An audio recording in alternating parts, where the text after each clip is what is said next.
think about Chick-fil-A. Is Chick-fil-A successful because they're the best chicken sandwich around? I mean, it's good chicken, like, don't get me wrong, but they're not competing on that. They've decided to compete on another area. So when I think of somebody building a brand, I look at it as, yeah, I do believe it comes back to things like mission, vision, values, and things like that. But I think it needs to go a step further. And you really thinking about what are the behaviors that are associated with your brand. Ultimately, that's what my organization and I do.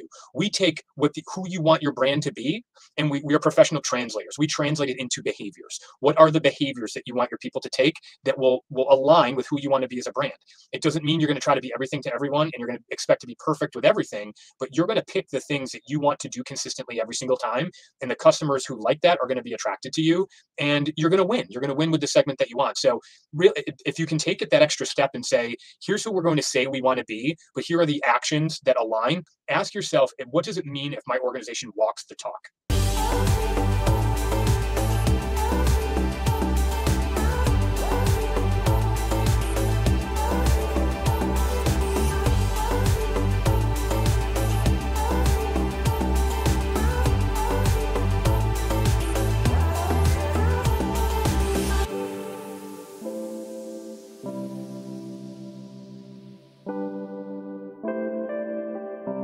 Hey, what's up, everybody? Welcome to a brand new episode of the None of Your Business podcast. We've got Shawn and Lacey here with you. And just like each and every week, first of all, we are super thankful for you for tuning in, whether you're listening on the podcast, on your favorite platform, or if you're watching the video. We love having you each and every week.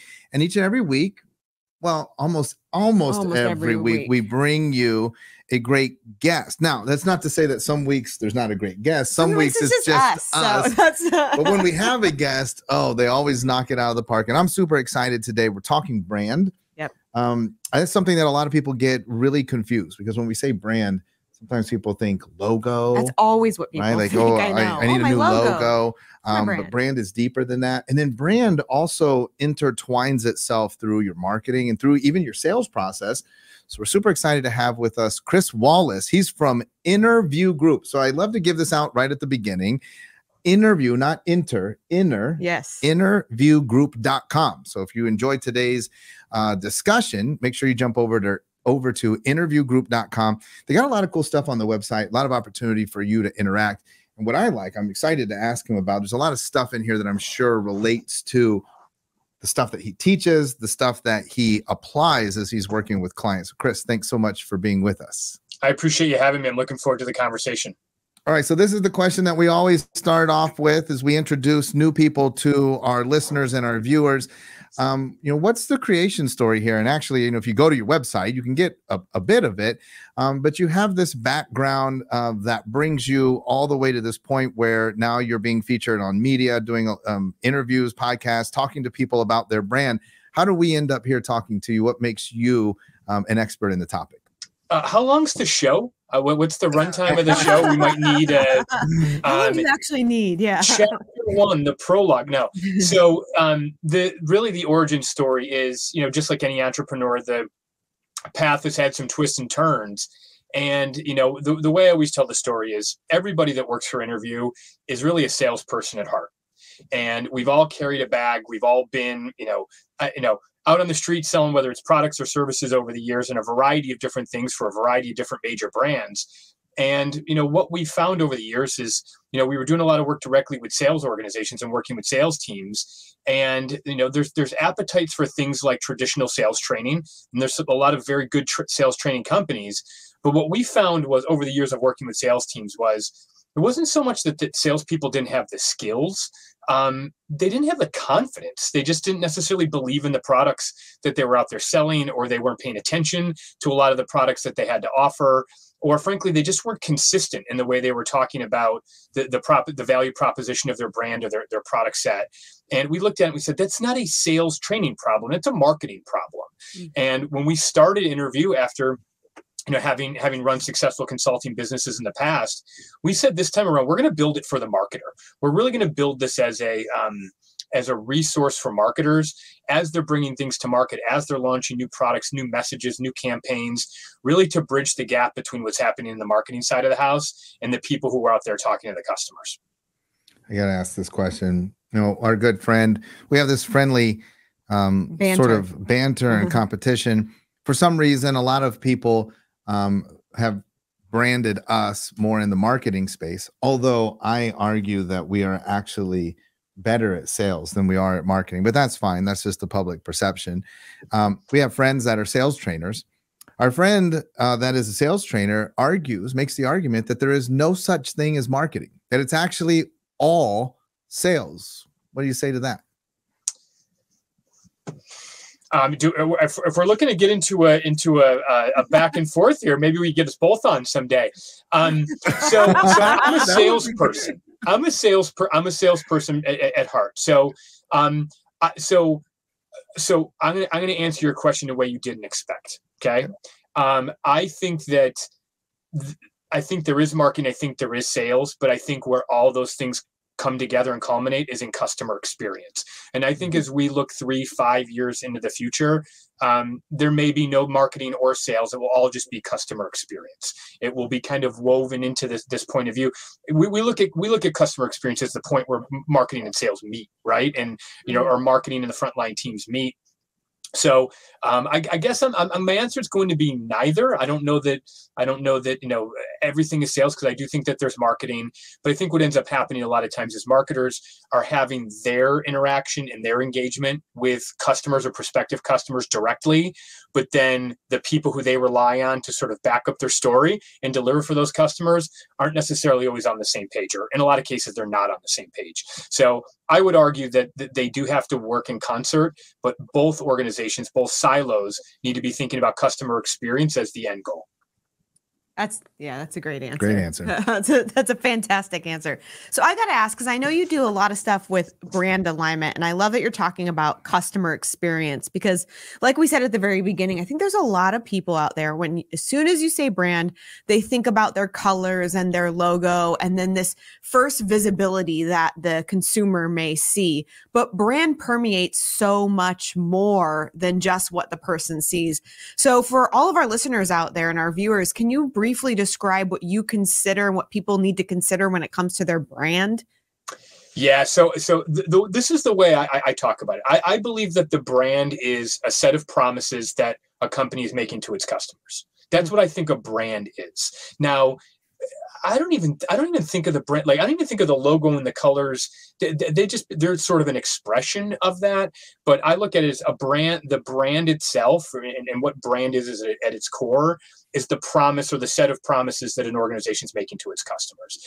Customer experience is the process of the discipline, really, of delivering on those promises, right? It's promise made, promise kept.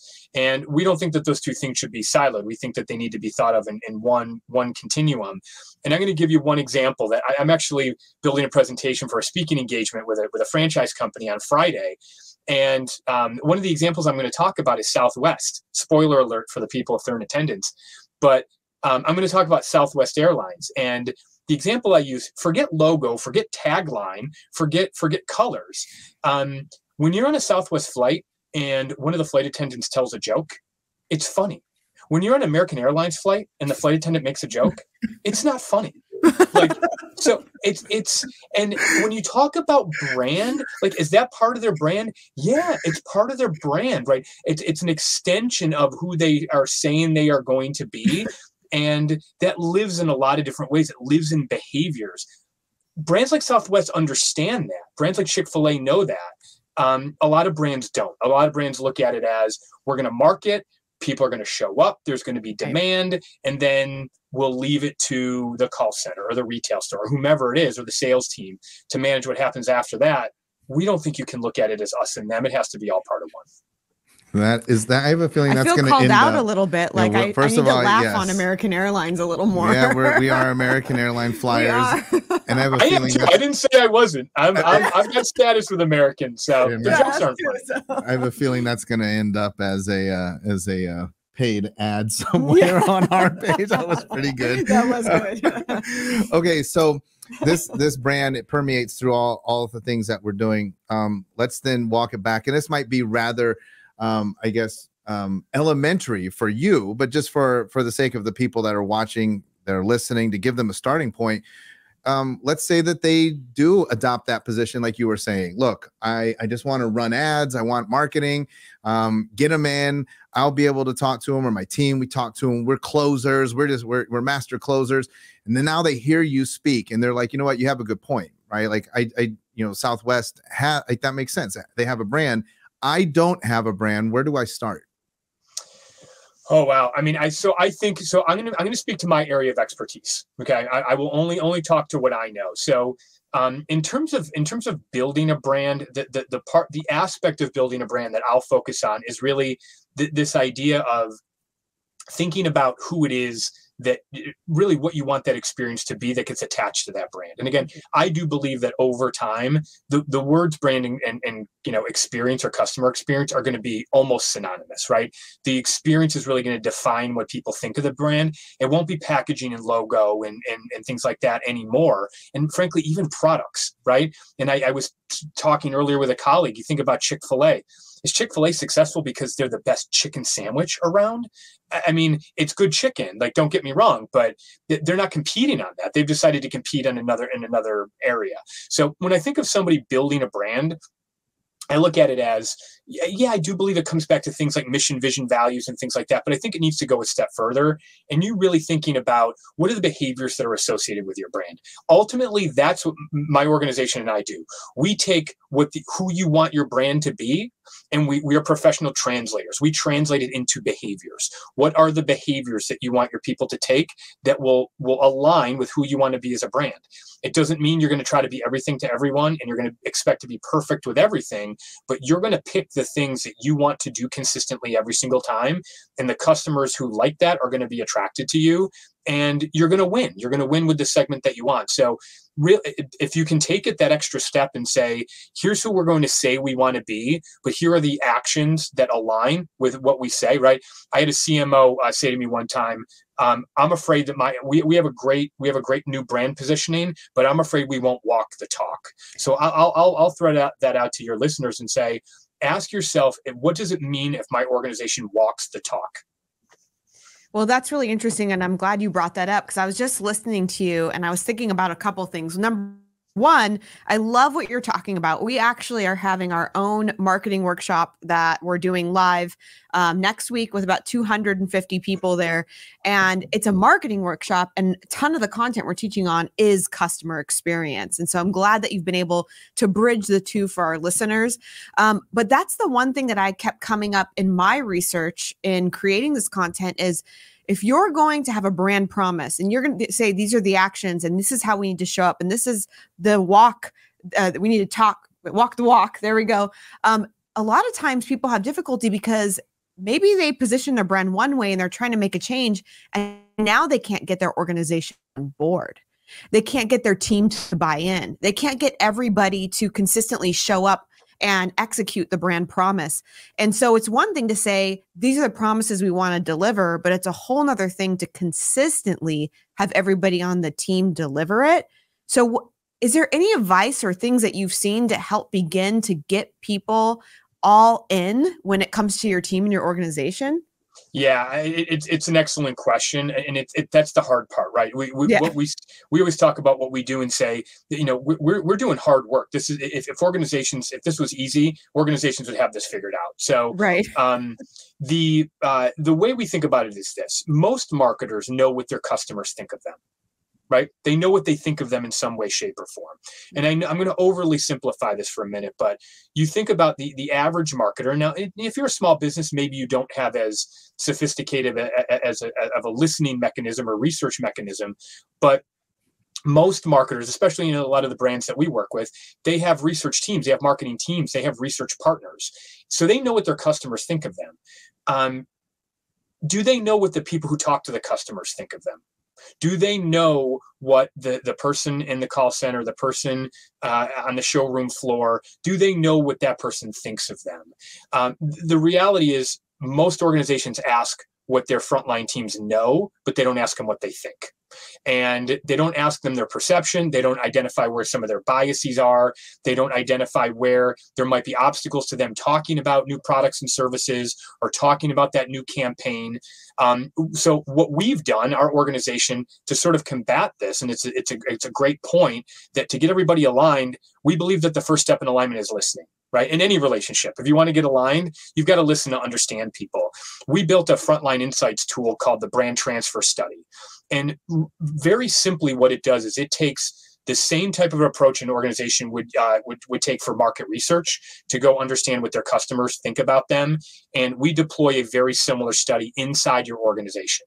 So now we're able to look at a couple of things.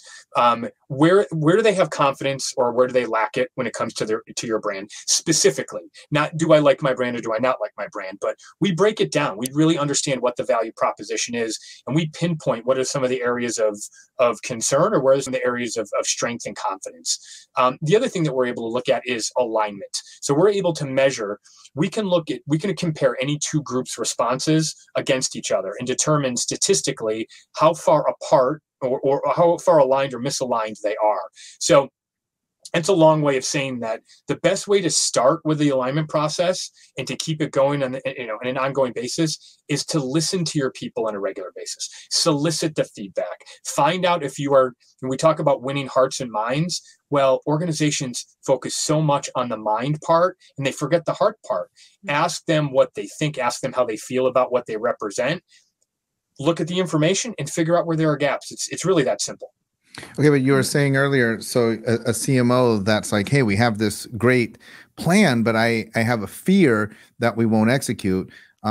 So just from an administrative standpoint, there is a little bit of a gap between, okay, so I've invested in creating this plan, and now the recommendation is then I bring the plan to my team, but I also need to listen and get feedback, and I'm looking for alignment.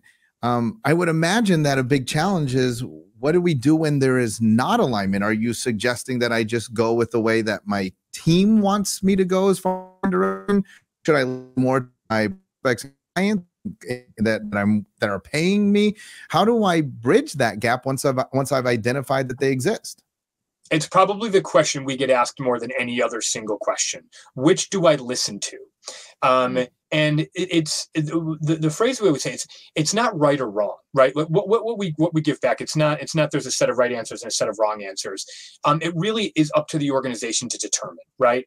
We have seen scenarios where when we built the brand transfer study, our assumption was very, very clean, very clear. We believed that organizations would have their marketing team be gung-ho about their new launch, their new campaign, their new positioning. It would go out to the field and there'd be some breakdown in the message, and the corporate team would say, get them all on message. They're wrong, get them all on message. And it has not played out that way, kind of to our surprise. We actually find in a lot of cases that the marketing teams are rating whatever it is they're bringing to market, whether it's a campaign or a new product or a new service, they're actually rating it lower than the field is. They're rating it lower than their frontline teams are.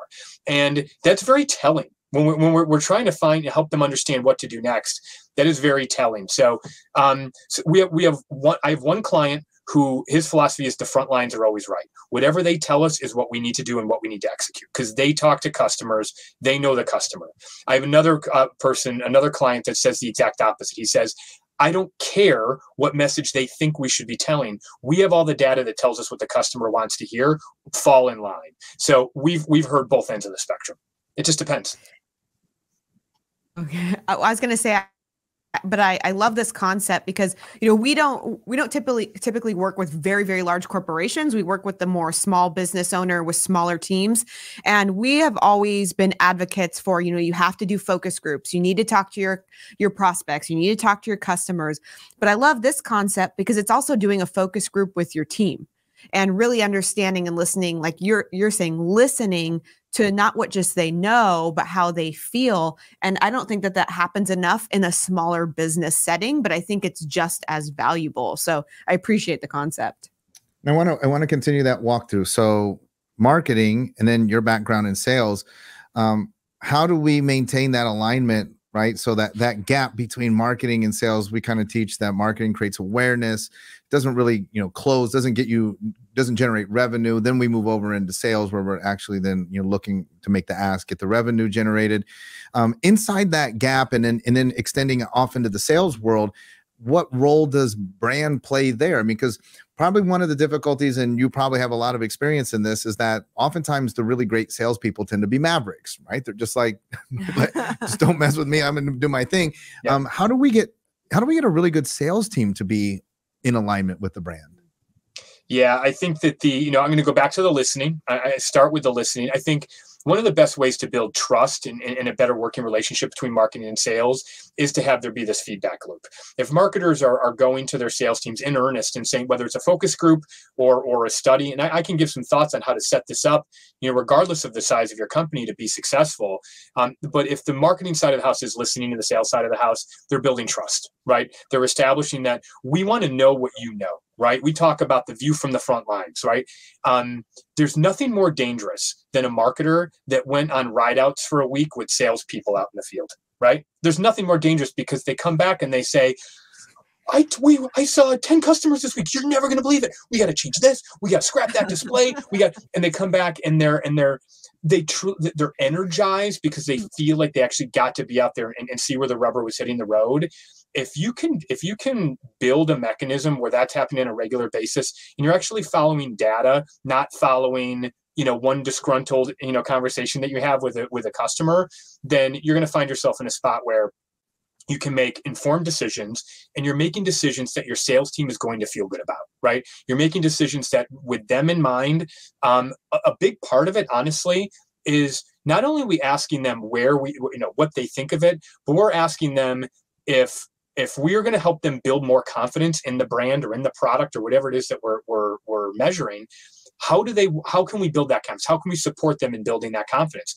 We ask them what content they want to consume. We ask them where they want to consume it. We're asking them how much time is sensible in terms of the content that we produce. We've built podcasts for our clients before, where they have sales reps. They're going appointment to appointment, business to business, and in between, they can listen to a 17-minute podcast and digest some information rather than a 90-minute session. If you want to reach an audience, hear them out, meet them on their terms, and provide them the tools, the resources that they need to feel empowered, right? That's what we do with buyers. That's what we do with customers. That's what marketers do with customers. They don't do it with their sales teams. Just do what you do as a marketer, but just do it inside your organization. I know you're going to ask about some insights into how to do that, which you mentioned. But before that, what about the solopreneur? Because I think, this is really, what you're saying makes a ton of sense.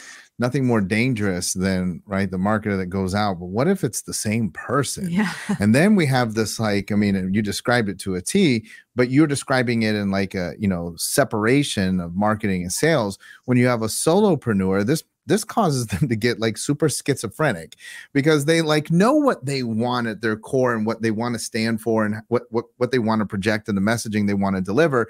But then they run into sales situations, sales scenarios, and then they get some feedback or maybe even pushback.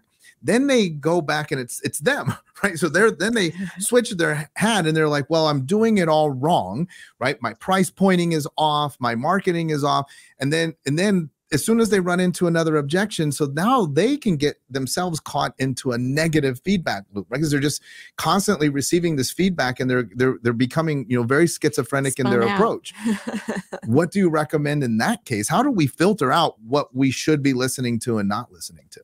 If we can figure that out on this call, we're all going to make a lot of money because this is something that you tell me, I'll market it. Entrepreneurs, I struggle with this every single day. I mean, I really do. I mean, our company is, we're fortunate that our company is a size where, I focus on company strategy, revenue generation, thought leadership, and things like that. And my business partner is running the business, and she has a team that's serving our clients and things like that. And we're able to divide and conquer a little bit. So I'm the one that is really out there. I'm the storyteller for our brand, and it's hard. It's really, really hard. So part of my suggestion is get a partner, because having a check and balance in place. No, but I really think that actually this is really hard for entrepreneurs to grasp. I've learned it over the years and I've gotten much better at it. But if you decide who you want to be and you define out what that experience looks like, what you want to deliver, really the type of connection you want to make with a client, if you stick to that, you are going to save yourself a lot of heartache. You might pass up on some short-term dollars, but you are going to save on a lot of heartache. And yeah, there's temptation to say, but a deal's a deal's a deal. And somebody told me, we have a friend that's in a marketing agency and said, we're a yes agency. If you ask us if we can do something and it's generally related to our skill set, we say yes. That's not a way to run a successful business, in my opinion. Mm-hmm. It's not a way to run a successful business and stay sane. If you want to stay sane, you really need to identify what it is that you are out there to sell, why you think it's valuable, why you think it's different from the competition, and you stick to your guns. It's about telling the story as frequently as you possibly can, and you're going to find the right people. You can't bend your story to other people. It's so hard. It's so much easier said than done. Yeah, that is a big problem we see. So my thing that I think about, whether it's one person or a team of 5 or a team of 100. So once you decide all of these things and you decide what your brand is going to show up as, how do you keep it in front of them? You know what I mean? Like, so, because that's something I noticed, like when there's changes in a company and everybody is excited and, maybe I'm talking to the marketer and the marketer's talking to the salesperson, and we do get those bursts of energy and passion, but how do we maintain levels of consistency of this is what we're about? Do you have any suggestions on that? Because I know that could be very helpful. Yeah. So I hosted a session today for a client of ours, and we're in that phase of our engagement with them. We are in the take the training wheels off, give them a push, and they have to ride on their own, so to speak. And there's a couple ways we do it. First of all, in that client's instance, they have a brand platform that they're punching way above their weight. They're a small, medium-sized business, but they have a brand platform that is as good from an inside and outside perspective as any brand platform we've ever worked with. And we work with, Fortune 1000 brands.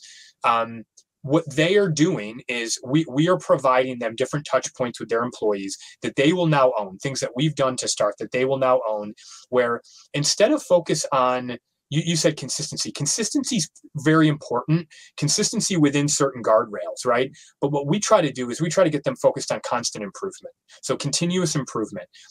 How can you get your organization, your people talking to one another about how they can continue to raise the bar as it relates to certain behaviors, certain pillars of your brand experience? Again, I talked about that translation, turning the message into actions. What are the things they should do and how should they show up? And we hosted this, call it a roundtable session with the sales team from this brand earlier today. And we just got them to soak in it. We got them talking about it. So giving them opportunities to share in a peer-to-peer fashion is the most powerful tool that we've ever seen to drive not only initial adoption, but sort of that ongoing commitment to continuous improvement. There's no more powerful force than Jim's doing this and this is working, or that was working for the last 2 years, but customers have changed and we need to change that to this and we need to step it up. If they have that mechanism to continually talk about that, that's a great way to kind of keep the flame lit. And that way you're not always talking about the same things. You're talking about what's current, what customers need, and how we can adapt. Yeah, what's working well, what needs to be improved, right? Yep. You mentioned you had some thoughts on how you would structure if we were to launch an inquiry, focus group, et cetera. I would be remiss if I let you go without exploring that. What are some best practices or tips or thoughts you have around doing that? I'm glad you came back to that, because I think there's, I want to be able to speak to organizations of any size. What we do for large organizations is custom systematic research projects, right? We are measuring large sample sizes. These are companies that have employee sets and frontline channels that are large enough to get representative samples. If you don't have a huge team, I think the principles that will apply no matter what are be asking and gathering information consistently. Don't create a series of ad hoc survey monkeys, or don't do that. Right? Pick the things out that you want to consistently measure so you can look at them over time and see how they change. right? And there are going to be employees that come and go, and that's totally understandable. But having a baseline of, and now it could be you do a focus group and you're asking a consistent set of questions and you've got a set of notes, right? Or maybe you score how you think the session went or something like that. Go do the same thing over and over and over again. Have it be a consistent, structured approach, not an ad hoc approach that's just a bunch of surveys. So that would be one thing that I would say. The other I would say is do not confuse what I'm talking about with an employee engagement survey. They are not the same thing. Okay. We are very much focused. We believe, customer experience and employee experience, they cross at some point. Those two vectors, those two paths cross at some point. We're focused on where they cross. Focus on what happens when that interaction occurs, right? What are the things that they care about? What are the things they're talking about? They're talking about value. They're talking about, they're talking about brand. They're delivering an experience. What are the things that are crossing over there? That's what we measure. That's what we choose to measure. Asking people how satisfied they are with their compensation plan or the snacks in the break room, or even, a question like ENPS, which is how likely are you to recommend this workplace to a friend or family member? That's not this. That's not what we are talking about. That is useful. That is very useful. What we're developing is really intelligence for the marketing side of the house to really figure out how to get their brand to market the best way. So just that would be my structure it, and don't confuse this with employee engagement. So the website is Innerview Group, INNER, innerviewgroup.com. That's how you can get in touch with Chris. Chris, what type of person should be reaching out to you now that they've heard you explain what you're all about? So I'll try to make it as simple as possible. Somebody that's sitting on the next big thing, somebody that's sitting on their company's make or break, right? Typically when we go to work with an organization, it's we have this rebrand, or we just merged with another company, or we've got this major product launch. It's usually the next big thing is the reason why somebody brings us in. They can't get it wrong. So if you're sitting there saying, I've got this team, depending on what size it is, if you've got a team that you need to get a message out to and you can't miss and you can't have people be off message, that's when people reach out. So that would be my advice. I love it. High stakes. I love it. That's good. You like those high stakes clients. I love that. I love that.